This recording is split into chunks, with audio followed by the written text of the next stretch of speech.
Coucou tout le monde, ici Mokhtar Makeover. Bienvenue sur ma chaîne pour les nouveaux abonnés. J'espère que vous allez tous bien. Ok, suite à ma dernière vidéo que je vous invite d'ailleurs tous à regarder, et même avant cette vidéo, je reçois de temps en temps des questions de mes différents abonnés sur les différents produits, sur les produits que j'utilise autant pour moi, qui pourraient vous convenir parce que vous êtes mes abonnés également. Donc, suite à ça, j'ai décidé de faire de temps en temps des vidéos sur les différents produits que j'utilise, comment vous pouvez les avoir, où les acheter, le rapport qualité-prix, la qualité des produits, etc., etc.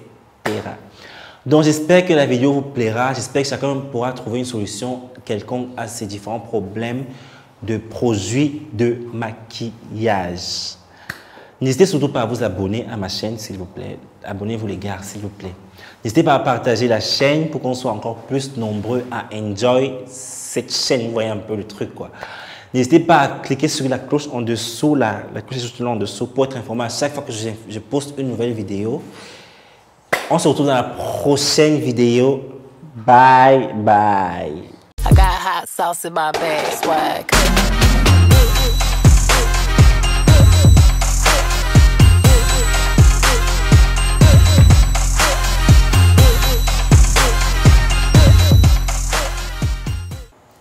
Bonjour chers abonnés, aujourd'hui nous avons l'immense plaisir d'interviewer M. Mokhtar Makeover qui est un jeune maquilleur talentueux camerounais. Comment allez-vous M. Mokhtar? Je vais bien M. Eric, merci. Nous allons bien, merci. Alors aujourd'hui vous avez décidé de nous parler de quelques fonds de teint que vous aimez bien utiliser au quotidien. Ouais, pouvez-vous nous donner plus d'informations sur ces fonds de teint? Oui, effectivement j'ai fait un classement de 12 fonds de teint que j'aime bien utiliser en deux différentes catégories, les hauts de gamme et les bas de gamme. Ok. Pouvez-vous nous donner plus d'amples informations sur ces différentes catégories de fonds de teint? Oui, sans problème. Let's go. Bon, comme je disais à M. Eric tout à l'heure, je vais dans cette vidéo vous parler de 12 fonds de teint que j'aime bien utiliser, que j'ai classés en deux différentes catégories, c'est-à-dire les hauts de gamme et les bas de gamme. Donc, pour moi, parmi les fonds de teint haut de gamme que j'utilise, mon préféré, en premier lieu, c'est celui-là, que tout le monde connaît, le Pro Filter de chez Fenty Beauty. OK? Comme avantage, je dirais que pour ma part, ce fond de teint est premièrement, on va dire longue tenue. Oui, longue tenue. Après la longue tenue, vous avez une matière super couvrante. Ouais. Une matière super couvrante. Le seul inconvénient que moi je trouve à ce fond de teint, c'est le fait qu'il sèche vite. Et à part ça, pour moi, vraiment, ce fond de teint, il est top. Donc, je vous le conseille. Ensuite, le Match Master de chez MAC. Bon, là, je viens de l'acheter. Je n'en avais plus.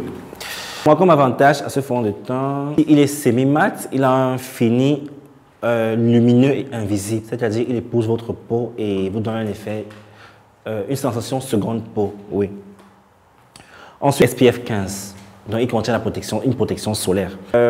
Pour moi, comme seul inconvénient de ce fond de teint, le Match Master de chez MAC, c'est le fait qu'il ne couvre pas complètement les défauts.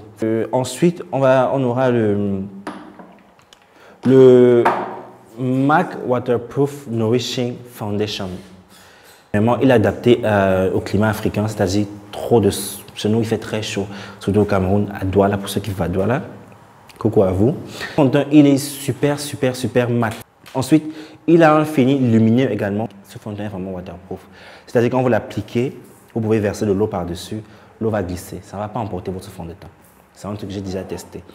Bon, pour moi, le seul inconvénient est le fait que, étant ultra mat, quand vous appliquez, si vous appliquez plus de gouttes que nécessaire, vous aurez une espèce de masque. Ok. Ensuite, on a le studio fixe de chez MAC. Comme avantage que je peux avoir sur ce fond de teint, il y a premièrement la longue tenue. Ensuite, il y a le fait qu'il soit SPF 15. Pour moi, comme inconvénient de ce fond de teint, bon, je ne sais pas si la couvrance moyenne est un inconvénient, mais selon moi, en Afrique, on a besoin des fonds de teint à haute couvrance. Ensuite, c'est le Remarkable de chez Marc Jacobs. Pour moi, comme avantage, c'est premièrement, le rendu naturel et couvrant. Vous n'aurez besoin que de 3 gouttes. Lui, il vient en gouttes, vous ouvrez. Ensuite, vous avez ce truc, oui, vous prenez des gouttes avec ça, vous déposez sur votre visage. Bon, eux, ils disent 3 gouttes, juste, moi, c'est vrai, parfois, quand je maquille, j'utilise plus de 3 gouttes. Mais j'ai toujours le rendu naturel. Comme inconvénient, ce fond de teint, il transfère. Donc, avec ça, vous allez éviter les cols roulés, vous allez éviter de fermer les chemises comme moi jusqu'en haut. Ensuite, j'ai le Zéro Défaut de chez Yves Rocher. Moi, j'ai pu remarquer qu'il a un rendu semi-mat également et lumineux. Il vous donne un effet seconde peau. Il a un rendu super naturel. Comme seul inconvénient que je peux trouver à ce fond de teint, c'est la tenue moyenne. Donc là, c'était mes 6 fonds de teint haut de gamme que je pourrais vous conseiller. Donc là, on va passer aux 6 fonds de teint bas de gamme. Premièrement, on va commencer par le Fit Me de chez Maybelline Matte and Poreless, qui est un fond de teint également que j'adore. Dans le Fit Me, il y a le fini mat, oui. Il y a la durée moyenne. Il y a la bonne couvrance parce qu'il couvre bien les imperfections selon moi. Après, comme inconvénient, pour moi, il y a le fait qu'il ne couvre pas totalement. Donc ensuite, on va passer au Milani Conceal Plus Perfect 2-in-1 Foundation Concealer. Ok. Moi, premier avantage également, rapport qualité-prix, il est super moins cher. Ensuite, il y a le fait qu'il vous sert de fond de teint et dentifrice. Bon, après, comme c'est l'inconvénient que je peux vous dire dans ce fond de teint, bon, pas comme c'est l'inconvénient, il y a le fait que la tenue soit moyenne également, c'est un bas de gamme. Et comme le Maybelline, il ne couvre pas entièrement. Ensuite, on va passer au Kiko. Le Kiko, le Unlimited Foundation. Comme avantage, il soit super mat selon moi. Il couvre bien vos imperfections. Il oxyde également. C'est un fond de teint qui oxyde selon moi. Comme seul inconvénient, il y a le fait qu'il sèche vite. Il sèche vite, mais je vous le conseille, c'est un très bon fond de teint. Ensuite, on a le Black Opal Stick Foundation. Donc, j'aime bien le fini naturel de ce fond de teint. Ouais. J'aime bien la couvrance moyenne. J'aime le fait qu'il soit aussi comme le Milani 2 en 1. Parce qu'il vous sert également d'anti-cerne et de fond de teint. Et également son fini lumineux, c'est-à-dire qu'il vous apporte de la lumière au visage. Bon, comme c'est l'inconvénient, selon moi, il y a la brillance rapide. Au fil de la journée, ce fond de teint a tendance à briller assez rapidement. Il n'est pas très cher, c'est également, comme je vous ai dit, tous les bas de gamme qu'on propose, il y a un rapport qualité-prix. Ensuite, on va passer au Black Radiance. Ouais, il vient comme ci. Il est mat, il oxyde également.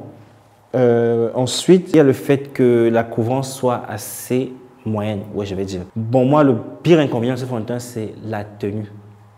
Il ne tient pas. Pour ceux qui ont les peaux grasses, aura tendance à briller assez rapidement. Je pense que c'est l'un des inconvénients. Également, le fait qu'il sèche vite. Donc, comme 6e fond de teint bas de gamme, on a j'ai le Pro Coverage chez Elegant. Oui. Je l'aime bien. Premier avantage, le rapport qualité-prix. Super bon prix pour ce fond de teint. Il a une couvrance moyenne. Oui, il a une couvrance moyenne. Ensuite, vous avez le fini lumineux. C'est-à-dire quand vous l'appliquez, votre visage est vraiment frais, naturel et tout et tout. Bon, comme inconvénient avec ce fond de teint, moi, il y a la tenue. Vraiment, il ne tient pas. Il est un peu comme celui-ci, comme le Black Radiance. Pour moi, c'est un fond de teint qu'il faudra retoucher après, peut-être 3 heures, si vous avez une peau grasse. Pour ceux qui ont beaucoup d'imperfections, il n'est pas très conseillé pour vous parce que vous aurez besoin de mettre beaucoup de matière après. Vous aurez rendu pas très naturel. Donc, mes chéris, c'est ce que j'ai pu vous proposer pour cette vidéo d'aujourd'hui.